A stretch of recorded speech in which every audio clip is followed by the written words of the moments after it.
नमस्कार। ज्योतिष शास्त्र में श्रद्धा और विश्वास रखने वाले सभी जातकों का पारलौकिक जगत चैनल में बहुत बहुत स्वागत है।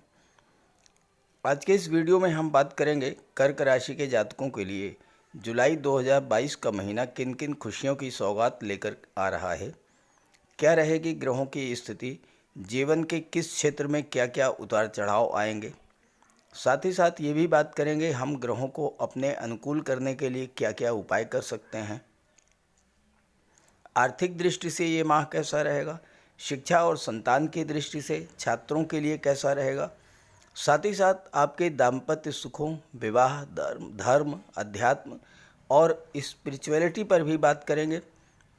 आपके जॉब, कैरियर, लव लाइफ के लिए ये महीना कैसा रहेगा, क्या क्या रहेंगी लाभ की स्थितियां, और साथ ही आपके स्वास्थ्य, विदेश यात्राओं और प्रॉपर्टी की दृष्टि से ये माह कैसा रहेगा। इन सभी बिंदुओं पर चर्चा करेंगे विस्तार से। जुलाई 2022 का महीना कर्क राशि के जातकों के लिए बहुत ही श्रेष्ठ महीना रहने वाला है और हम आपको ये भी बताएंगे कि आप इन ग्रह स्थितियों का कैसे पूरा लाभ ले सकते हैं, क्योंकि आपकी कुंडली में बुध भद्र राजयोग बना रहे हैं, शनिदेव षष्ठ राजयोग बना रहे हैं, राहु और मंगल अंगारक योग बना रहे हैं और साथ ही मंगल आपके कुंडली के दशम भाव में दिग्बली हो रहे हैं और मंगल भी रोचक राजयोग का निर्माण कर रहे हैं। तो इस तरह से आपकी कुंडली में कई राजयोग बन रहे हैं, राजयोगों की झड़ी लगी हुई है। तो अब सवाल ये पैदा होता है कि फिर आप इसका लाभ कैसे ले पाएंगे जब इतने राजयोग बन रहे हैं और आप लाभ लेना चाहते हैं, तो फिर आपको क्या उपाय करना चाहिए, इस पर भी चर्चा करेंगे वीडियो के लास्ट में। तो चलिए वीडियो शुरू करते हैं। तो ये कर्क राशि के जातकों की गोचर कुंडली आपके सामने है। देखिए, कुंडली दो होती हैं, एक होती है जन्म कुंडली और दूसरी होती है गोचर कुंडली। जन्म कुंडली में आपका प्रारब्ध लिखा होता है, पूर्व संचित कर्मों के आधार पर आप जन्म से ही क्या लेकर के आ रहे हैं और आपके जीवन में क्या क्या घटनाएं कब कब घटित होंगी, ये जन्म कुंडली से विचार किया जाता है। ग्रहों का बलाबल कितना है, इसकी जानकारी भी जन्म कुंडली से मिलती है। जबकि गोचर कुंडली में वर्तमान में ग्रहों की स्थिति क्या है और इसका क्या प्रभाव पड़ेगा, इस पर विचार किया जाता है।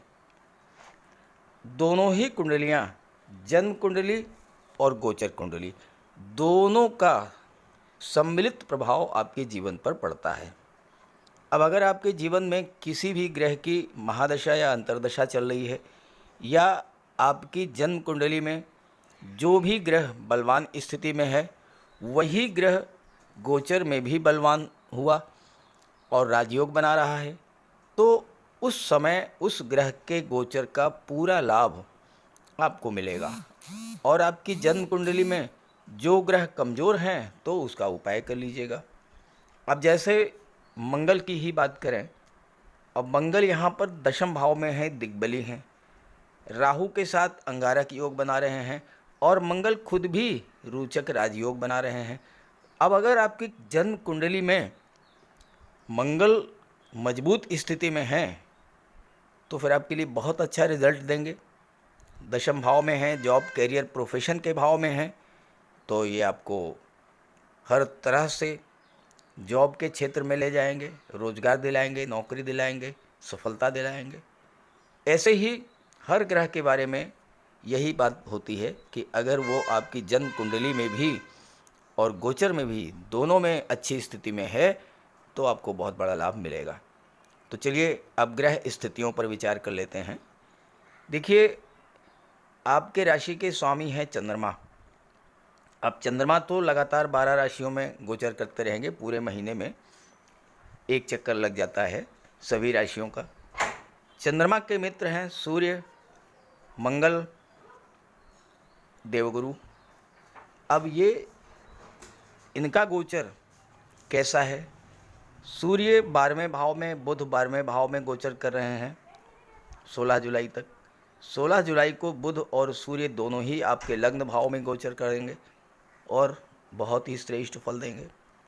बुध 12वें भाव में अपनी ही राशि में है, तो यहाँ भी अच्छा फल आपको देंगे। शुक्र तो बहुत ही अच्छी स्थिति में है, लाभ के भाव में अपनी राशि में गोचर कर रहे हैं। मंगल 27 जून से 10 अगस्त तक कर्म के भाव में रहेंगे, दशम भाव में, और यहाँ पर रोचक राजयोग बना रहे हैं, राहु के साथ अंगारक योग बना रहे हैं, और मंगल यहाँ दिग्बली भी हैं। भाग्य भाव में देवगुरु अपनी ही राशि में है। शनिदेव 12 जुलाई तक अष्टम भाव में है, इसके बाद 12 जुलाई को सप्तम भाव में गोचर कर जाएंगे शनिदेव, और यहाँ पर शश महापुरुष राजयोग भी बनाएंगे, और 17 जनवरी 2023 तक सप्तम भाव में ही मकर राशि में गोचर करेंगे। जहाँ तक केतु की बात है, वो चतुर्थ भाव में है, शुक्र की राशि में, और राहु मंगल के साथ मेष राशि में गोचर कर रहे हैं। तो ये तो हैं ग्रह स्थितियाँ। अब आइए एक एक बिंदु पर चर्चा कर लेते हैं। किसी भी जातक की कुंडली का विश्लेषण करते समय सबसे पहले ये देखा जाता है कि लग्न और लग्नेश कौन है, और उसके बाद भाग्य और भागेश के बारे में बात की जाती है। अब यहाँ लग्न भाव में किसी भी ग्रह का गोचर नहीं है, तो ये देखा जाएगा कि लग्न भाव पर दृष्टि किसकी पड़ रही है। तो लग्न भाव पर मंगल की चौथी दृष्टि पड़ रही है, और देवगुरु की पंचम दृष्टि पड़ रही है। तो आपके लग्न भाव को, यानी आपके व्यक्तित्व को, आपके स्वभाव को, आपके वाणी को, आपके कार्यक्षेत्र और कार्यशैली को मंगल और गुरु सबसे अधिक प्रभावित करेंगे। और इसमें भी सबसे बड़ा जो रोल होगा वो मंगल का होगा, क्योंकि मंगल आपके कर्म भाव में गोचर कर रहे हैं, और मंगल और गुरु मित्र हैं, तो गुरु आपको भाग्य का सपोर्ट देंगे। मंगल के पराक्रम से आप जीवन में आगे बढ़ेंगे। मंगल का गोचर मेष राशि में हो रहा है और केंद्र के भाव में है, तो रोचक राजयोग बनता है। रोचक राजयोग के बनने पर व्यक्ति के जीवन में साहस, पराक्रम, शौर्य और ऊर्जा की वृद्धि होती है। मंगल सेनापति होते हैं, सेनापति को अनुशासन प्रिय होता है। आप अपने जीवन को व्यवस्थित ढंग से, अनुशासित ढंग से जीने का प्रयास करेंगे। साथ ही साथ मंगल के गोचर के साथ ही आपकी कुंडली में ग्रह मालिका योग भी बन जाएगा। ग्रह मालिका योग क्या है? जब सभी ग्रह एक माला के रूप में गुथे होते हैं। देखिए, सूर्य, बुध, शुक्र, राहु, मंगल, गुरु और शनि एक माला के रूप में गुथे हुए हैं, तो सब एक दूसरे को पूरा सपोर्ट करेंगे जुलाई के महीने में। तो ऐसे में हर ग्रह का प्रभाव, हर ग्रह का लाभ आपको मिलेगा, क्योंकि सारे ग्रह एक दूसरे को सपोर्ट करेंगे, एक दूसरे को ताकत देना शुरू कर देते हैं। और राहु भी है मंगल के साथ। राहु हिम्मत के कारक हैं। आमतौर पर हम जिन कार्यों को नहीं कर पाते हैं, असाधारण से असाधारण कार्य, वो राहु और मंगल करा देते हैं, क्योंकि राहु मंगल अंगारक योग बना रहे हैं। मंगल है अग्नि, राहु है धुआं। अग्नि जब जलती है तो धुआं आकाश की ओर ऊपर उठता है, यानी राहु और मंगल का अंगारक योग कार्य क्षेत्र में असाधारण उछाल दे सकता है। अंगारक योग एक विस्फोटक योग है, जबरदस्त योग। अब देखिए, अगर विस्फोट होता है तो विध्वंस भी होता है, लेकिन विस्फोट की इसी ऊर्जा का अगर सकारात्मक प्रयोग कर लिया गया, सकारात्मक तरीके से इस ऊर्जा पर कंट्रोल कर लिया गया, तो अब बहुत बड़ा लाभ मिलता है। आप देखें, परमाणु विस्फोट होता है, एटम बम बनता है, विनाश होता है, लेकिन वहीं परमाणु विस्फोट से न्यूक्लियर रिएक्टर भी बनाया जाता है, जहाँ से बिजली पैदा होती है। तो ये तो आप पर है कि इस ऊर्जा का प्रयोग आप किस तरह से कर पाएंगे, क्योंकि इस योग के बनने पर आप वो बड़ा से बड़ा कार्य कर सकते हैं जो शायद कोई दूसरा करने की सोच भी नहीं सकता है। इतनी अधिक आपके अंदर कार्य क्षमता और कार्य की ऊर्जा राहु मंगल देते हैं। अब देखिए, राहु और मंगल का जो अंगारक योग है, ये जीवन में बहुत बड़ा सकारात्मक परिवर्तन भी ला सकता है और नकारात्मक परिवर्तन भी ला सकता है। इस ऊर्जा का अगर आपने सदुपयोग कर लिया तो आप एक झटके में कार्य क्षेत्र में बुलंदियों पर पहुंच जाएंगे। और अगर आपने इस ऊर्जा का दुरुपयोग किया, इस ऊर्जा को सही ढंग से मैनेज नहीं कर पाए, क्योंकि राहु और मंगल की ऊर्जा को संभालना हर व्यक्ति के बश की बात नहीं है, तो इसके लिए जो है आप मंगल का और राहु का उपाय भी जरूर कीजिएगा। बजरंग बली की उपासना लगातार करते रहिएगा। इस गोचर काल में उनके मंदिर में जाइएगा, उनके चरणों का सिंदूर अपने मस्तक पर धारण कीजिएगा, हनुमान चालीसा का पाठ कीजिएगा। राहु और मंगल की ऊर्जा का आप अपने कार्य क्षेत्र में यूज़ कर लें। खास करके अगर आप आर्मी के क्षेत्र में हैं, मिलिट्री में हैं, पैरामिलिट्री फोर्सेज में हैं, एयरफोर्स में हैं, नेवी में हैं, या मेडिकल के क्षेत्र में हैं, डॉक्टर हैं, सर्जन हैं, नर्स हैं, कंपाउंडर हैं, फार्मासिस्ट हैं, या गेम्स और स्पोर्ट्स के क्षेत्र में हैं, या फिर आप अग्नि से संबंधित कोई कार्य करते हैं, फायर रिलेटेड वर्क्स है आपका, या टेक्निकल फील्ड में आप इंजीनियरिंग के क्षेत्र में हैं, तो मंगल और राहु की शक्ति और क्षमता के बल पर आप कार्य क्षेत्र में बुलंदियों पर पहुंचेंगे। और जब आप कार्य करेंगे तो धन तो पीछे पीछे आएगा, क्योंकि कार्य करते पूरा करते ही आप लक्ष्य को पूरा कर लेंगे, और जब लक्ष्य पूरा होगा, टारगेट पूरा होगा, तो धन आएगा। एक और महत्वपूर्ण बात है, मंगल यहाँ शुभ कर्तरी योग में है। देखिए, शुभ कर्तरी योग तब बनता है जबकि मंगल या कोई भी ग्रह हो, उसके दोनों तरफ शुभ ग्रह बैठे हों। अब यहाँ देखिए, मंगल के एक तरफ देवगुरु का गोचर है, मंगल दशम में है, देवगुरु नवम में है, और दूसरी तरफ शुक्र का गोचर है। शुक्र और गुरु दोनों ही बहुत ही शुभ ग्रह हैं, तो ऐसे में मंगल के सभी शुभ प्रभाव आपको प्राप्त होंगे। राहु महत्वाकांक्षाओं का ग्रह है। राहु आपकी महत्वाकांक्षाओं को बढ़ाएंगे। राहु एक्सट्रीम को शो करते हैं, थोड़े में समझौता नहीं करते हैं। और मंगल हैं साहस और पराक्रम के, शौर्य और ऊर्जा के कारक, तो बड़ा से बड़ा कार्य आप कर ले जाएंगे।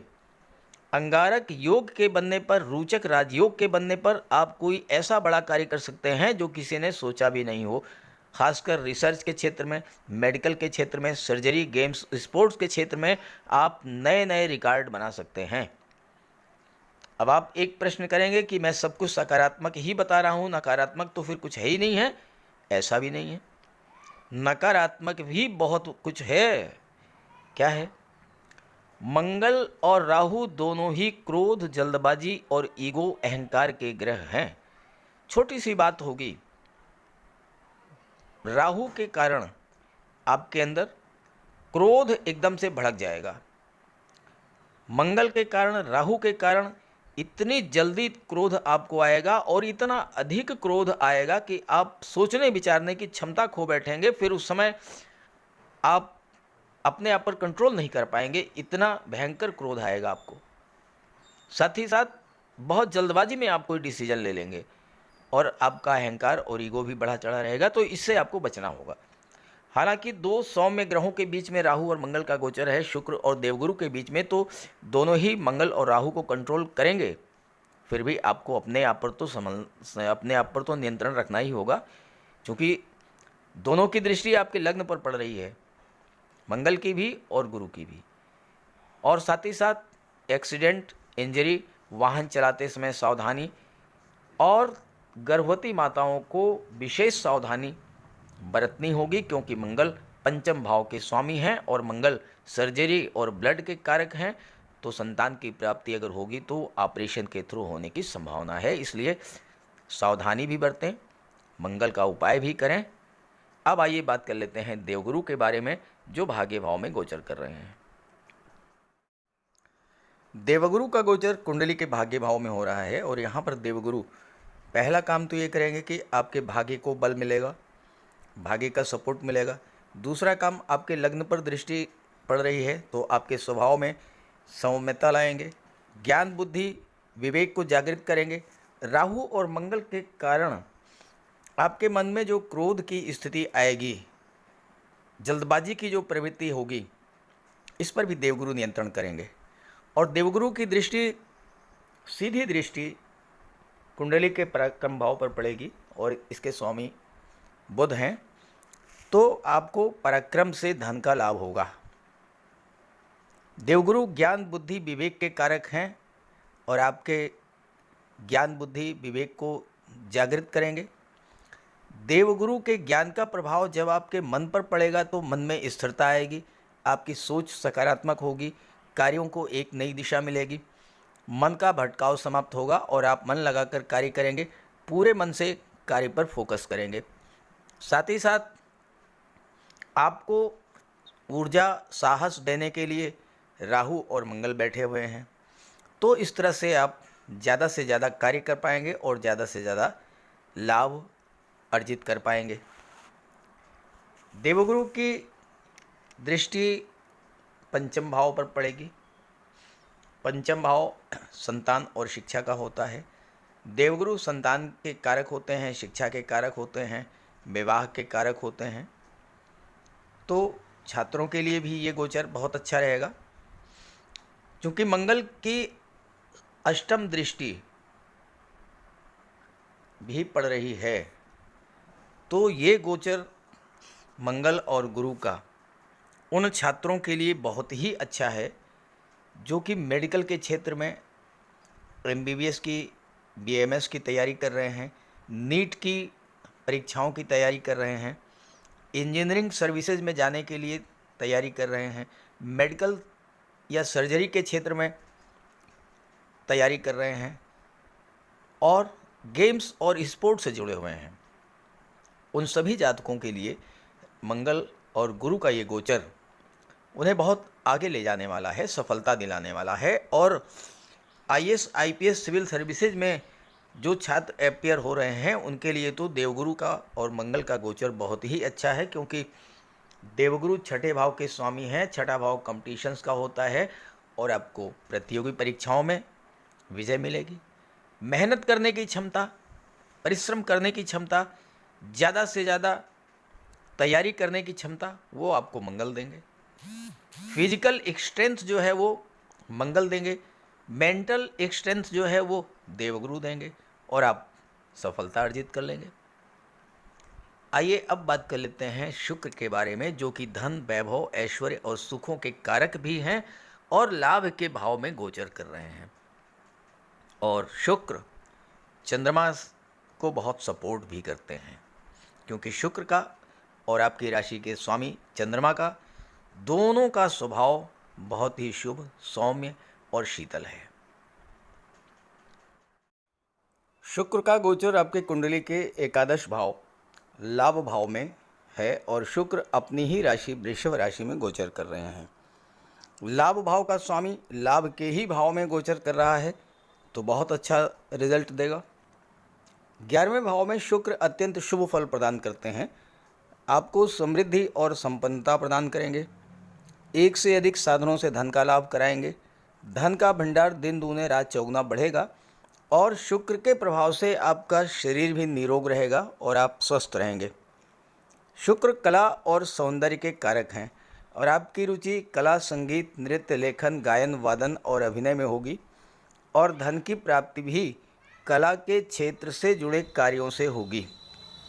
साथ ही साथ जो जातक सुख सुविधा के साधनों, AC, टीवी, फ्रिज, कलात्मक फर्नीचर, खूबसूरत ड्राइंग, पेंटिंग, कंप्यूटर ग्राफिक्स, बच्चों के खिलौने, इन सब का व्यापार व्यवसाय करते हैं, उनके लिए भी अत्यंत लाभ की स्थिति बन रही है। शुक्र सौंदर्य के कारक हैं।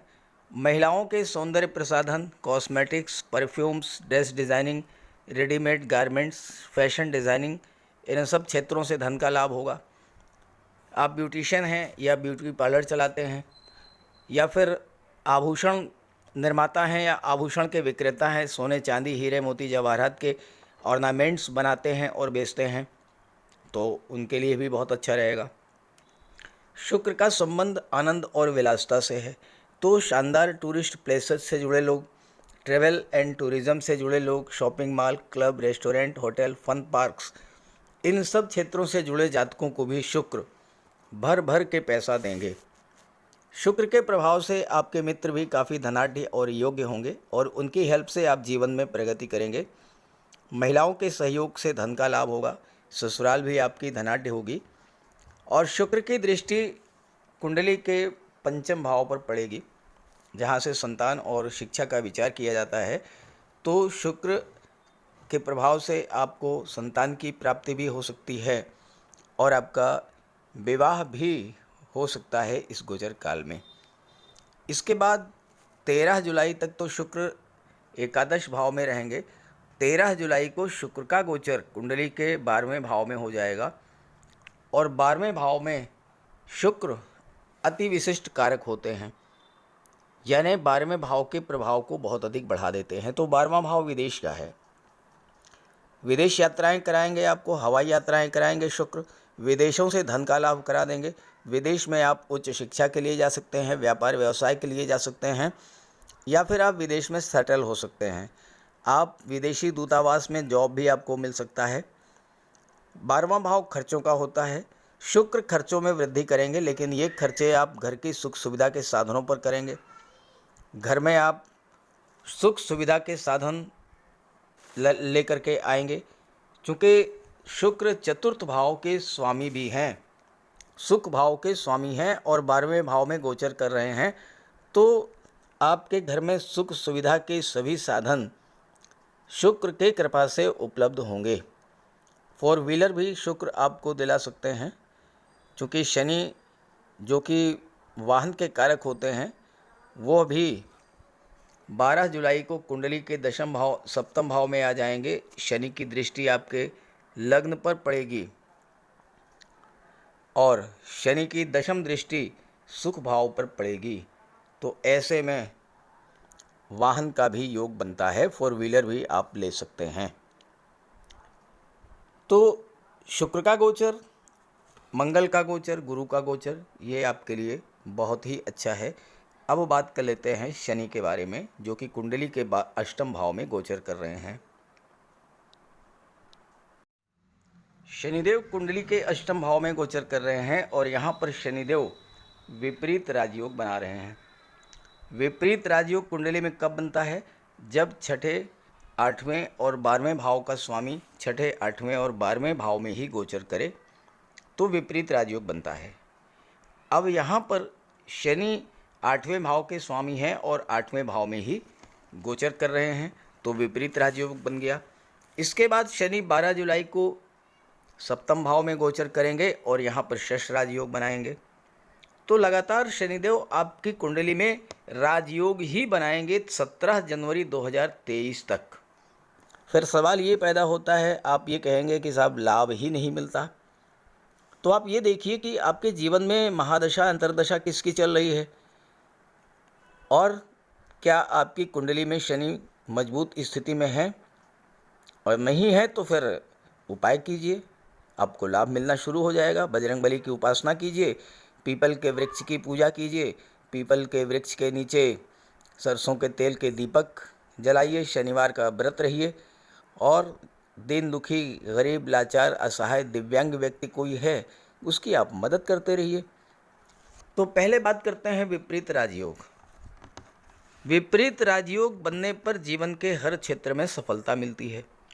भूमि, भवन, वाहन का सुख मिलता है, विश्वव्यापी ख्याति मिलती है और ऐसा जातक धन धान्य युक्त होता है, पुत्र की प्राप्ति होती है, कम परिश्रम में अधिक लाभ होता है, शत्रुओं पर विजय प्राप्त होती है, निरोग शरीर होता है, समाज में मान सम्मान होता है, प्रभावशाली व्यक्तित्व होता है और ऐसा जातक मित्रों, परिवार, जीवन साथी और बच्चों के साथ सुखमय जीवन बिताता है। अब ये राजयोग अष्टम भाव में बन रहा है। तो अष्टम भाव क्या होता है? आकस्मिक घटनाओं का होता है, दुर्घटनाओं का होता है, ज्योतिष, तंत्र मंत्र, अकल्ट साइंस और रिसर्च का होता है। तो शनि सबसे पहला काम तो ये करेंगे कि आपको दीर्घायु बनाएंगे, आपकी आयु में वृद्धि करेंगे, स्वास्थ्य लाभ होगा, धन यश मिलेगा, मनचाही वस्तु प्राप्त होगी, पारिवारिक सुख मिलेगा, स्त्री और संतान की प्राप्ति होगी, अचानक से धन प्राप्त होगा। अष्टम भाव गुप्त विद्याओं और गुप्त रहस्यों का होता है, गुप्त धन प्राप्त होगा, लॉटरी, शेयर, सरकारी पैसा, दिया हुआ उधार या इंश्योरेंस के क्षेत्र से आपको धन मिलेगा, वसीयत या विरासत से धन मिलेगा। कोई वसीयत या विरासत का मुकदमा चल रहा है तो उसमें जीत होगी। बीमा पॉलिसी से आपको धन मिल सकता है। अचानक किसी की मृत्यु का डेथ क्लेम आपको प्राप्त हो सकता है। साथ ही साथ ज्योतिष तंत्र मंत्र में आपकी रुचि बढ़ेगी। और चूंकि शनि की दृष्टि पड़ेगी कुंडली के द्वितीय भाव पर, तो धन का निवेश बढ़ेगा, बचत में वृद्धि होगी। अचानक से शुभ समाचार की प्राप्ति होगी। कोई शादी का रिश्ता आ सकता है, संतान की प्राप्ति हो सकती है। और ऐसे जातक सामान्य प्रभाव परिवार में जन्म लेकर भी शिखर तक पहुंचते हैं। विपरीत राजयोग बनने पर अष्टम भाव के अशुभ प्रभाव शुभ प्रभावों में बदल जाते हैं।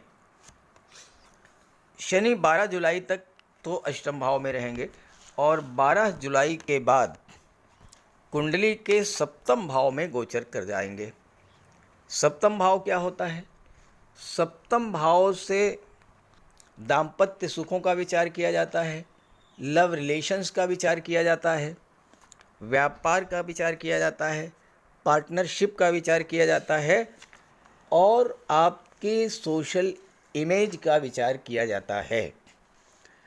अब यहाँ पर सप्तम भाव से दाम्पत्य सुखों और विवाह का विचार किया जाता है।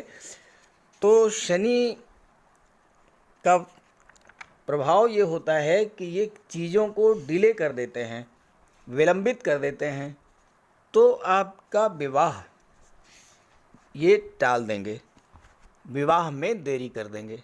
ये प्रभाव होगा शनि का। हालांकि शश राजयोग बना रहे हैं, तो शश राजयोग के बनने पर जीवन के हर क्षेत्र में आपको सफलता मिलेगी। आप किसी भी क्षेत्र में कार्य कर रहे हो, चाहे वो सरकारी नौकरी हो, चाहे वो प्राइवेट नौकरी हो, कोई व्यापार व्यवसाय हो, हर क्षेत्र में आपको सफलता मिलेगी।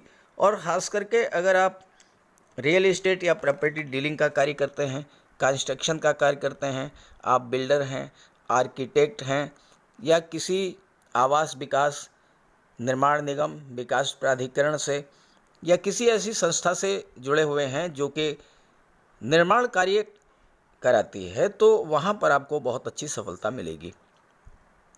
चूँकि शनि अष्टम भाव के कारक होते हैं और अष्टम भाव भूमि के नीचे के दबे हुए पदार्थों का होता है, तो आप अगर petrol, diesel, mines, minerals, gas, oil, chemical products, medicine, rubber, scrap या ट्रांसपोर्ट टूरिज़्म के व्यापार से जुड़े हुए हैं, तो भी आपको बहुत बड़ा लाभ मिलेगा। और चूंकि शनि की दृष्टि सीधे आपके कुंडली के लग्न भाव पर पड़ रही है, तो आपके अंदर परिश्रम करने की क्षमता को बढ़ा देंगे।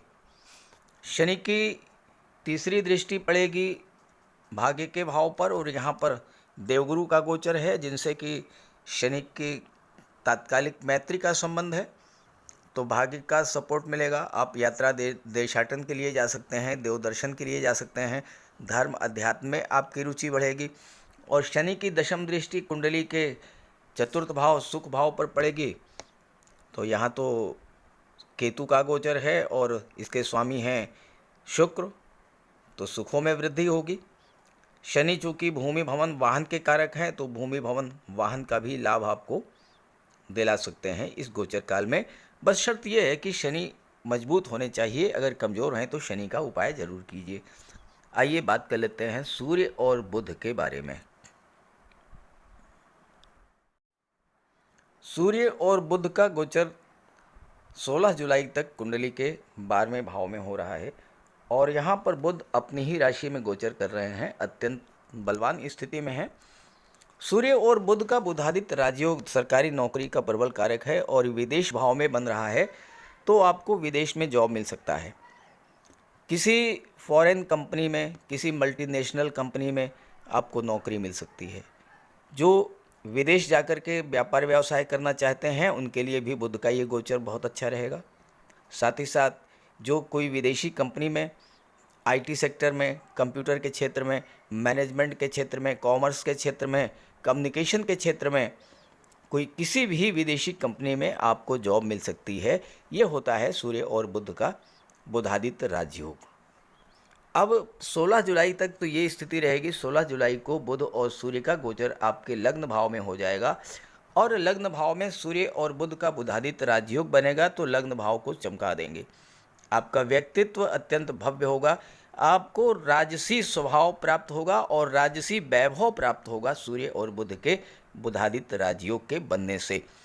और साथ ही साथ सरकारी नौकरी के लिए अगर आप प्रयासरत हैं तो छात्रों के लिए सूर्य और बुध का ये बुधादित्य योग बहुत ही श्रेष्ठ है। अगर आपकी राशि कर्क राशि है और आपकी कुंडली में बुधादित्य राजयोग बन रहा है और आप सरकारी नौकरी के लिए प्रयासरत हैं तो आपको कॉम्पिटिशन्स में विजय मिलेगी, आप कॉम्पिटिटिव एग्ज़ाम्स को क्रैक करेंगे और सफलता मिलेगी और आपको जॉब मिल जाएगी। अब बात कर लेते हैं केतु के बारे में, जो कि कुंडली के चतुर्थ भाव में गोचर कर रहे हैं।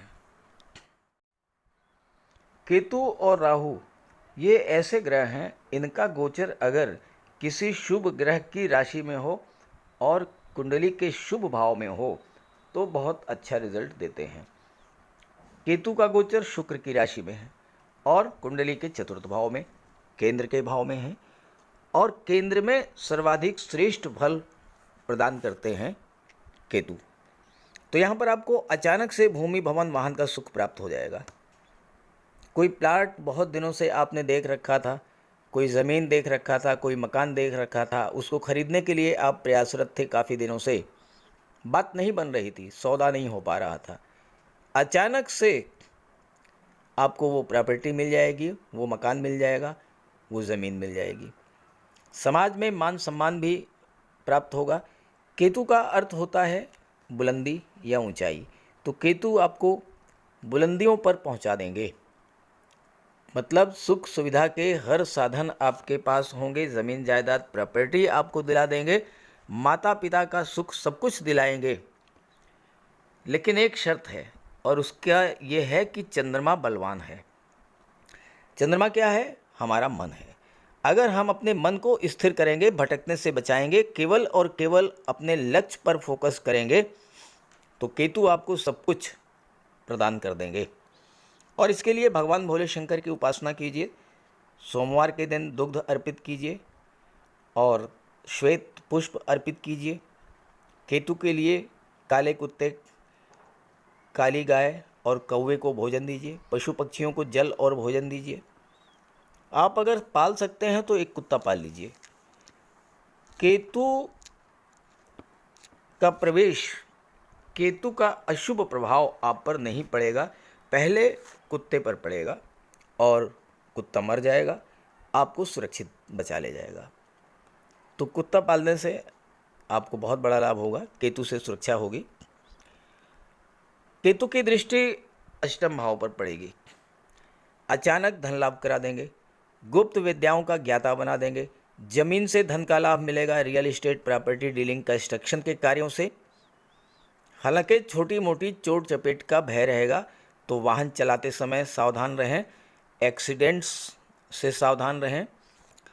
और केतु की दृष्टि जब कर्म भाव पर पड़ेगी तो कार्यक्षेत्र में थोड़ा बहुत उतार चढ़ाव तो आपको देखने को मिलेगा, अनचाहा ट्रांसफ़र भी हो सकता है। तो इसके लिए आप उपाय कीजिएगा। नवम दृष्टि 12वें भाव पर पड़ेगी, जहाँ पर केतु अति विशिष्ट कारक होते हैं, तो रातों रात सफलता दिला देंगे, आकस्मिक धन दिला देंगे, विदेश में आपकी भाग्योन्नति करा देंगे, यात्राएं खूब कराएंगे, हवाई यात्राएं। लेकिन ये सब तभी मिलेगा जबकि ग्रह आपकी कुंडली में बलवान हो, तो इसके लिए उपाय कीजिएगा। बात कर लेते हैं ग्रहों के उपाय पर। अगर आपके जन्म कुंडली में कोई भी ग्रह कमज़ोर स्थिति में है या अशुभ प्रभाव में है तो आप उसका उपाय कर लें। सूर्यदेव का उपाय करने के लिए आप सूर्यदेव की आराधना करें, भगवान भुवन भास्कर को अर्घ्य दें। रविवार के दिन तांबे के लोटे में जल, अक्षत, लाल पुष्प, रोली, चंदन ये डाल करके सूर्यदेव को अर्घ्य दें। गायत्री मंत्र का पाठ करें, आदित्य हृदय स्तोत्र का पाठ करें और अपने पिता की सेवा करें, उनका आशीर्वाद प्राप्त करें। रविवार के दिन एक तांबे का छल्ला या तांबे की अंगूठी ये धारण करें। शनि, राहु और मंगल,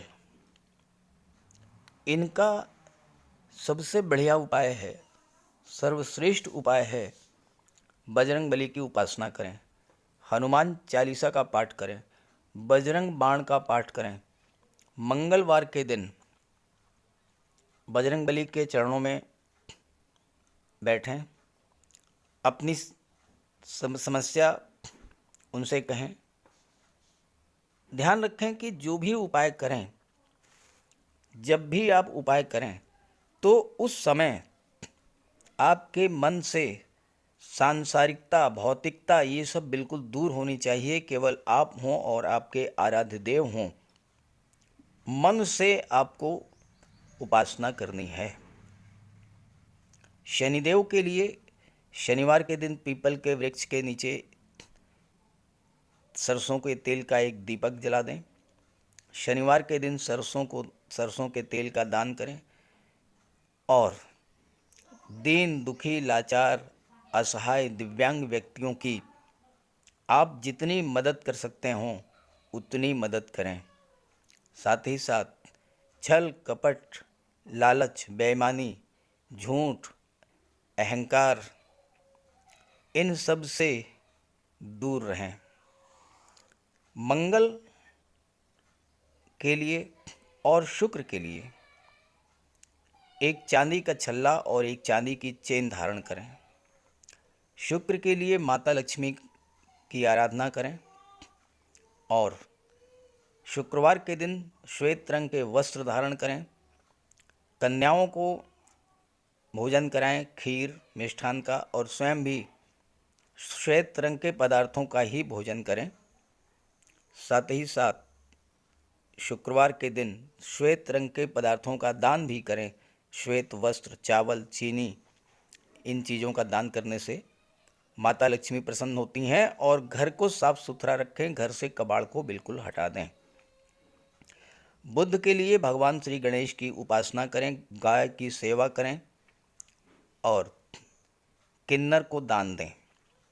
किसी शुभ कार्य के लिए अगर आप बाहर जा रहे हैं तो आप अपने घर में कोई कन्या होगी, बेटी, बहन, भतीजी, कुछ उपहार, कुछ पैसे, मिठाई, खिलौने कुछ भी दे कर के जाएं। रास्ते में गाय मिले तो उसे गुड़ खिला दें, किन्नर मिले तो उसे 10-20 रुपए दे दें, आपका कार्य सिद्ध होगा। और इसके अलावा राहु और केतु, राहु के लिए मोरपंख का प्रयोग करें। घर के main door, bedroom, drawing room, इन सब जगह पर मोरपंख लगा दें। तकिए के नीचे एक मोरपंख रखें। एक सुरमे की डिबिया और एक चांदी की छोटी सी गोली हमेशा अपने पर्स में या अपनी जेब में रखें। केतु के लिए कौवे, काले कुत्ते, काली गाय, इनकी सेवा करें, इनको भोजन दें। देवगुरु बृहस्पति के लिए माता पिता, गुरु और वृद्धजनों का सम्मान करें। घर में केले का एक वृक्ष लगा लें, उसकी सेवा करें, भले ही गमले में लगा लें। हो सके तो गुरुवार का व्रत रखें। चंद्रमा के लिए भगवान भोले शंकर की उपासना करें। तो अगर आप ये सब उपाय करेंगे तो आपको निश्चित रूप से बहुत बड़ा लाभ होगा। और एक बात और आप समझ लें कि गर्मी का मौसम आ रहा है, आप पशु पक्षी इनके लिए जल की व्यवस्था करें, भोजन की व्यवस्था करें। एक छत पर आप छोटी सी प्याली में जल रख दें, एक दूसरी प्याली में कुछ अनाज रख दें। पशु पक्षी जो हैं आएंगे आपकी छत पर, भोजन ग्रहण करेंगे, जल ग्रहण करेंगे, आपको आशीर्वाद देंगे और ये चीज़ें आपके जीवन में बहुत बड़ा सकारात्मक उपाय लाएंगे। तो उपाय तो ज़रूर कीजिएगा, उपाय आप करेंगे तो आपको पूरा लाभ होगा। नमस्कार।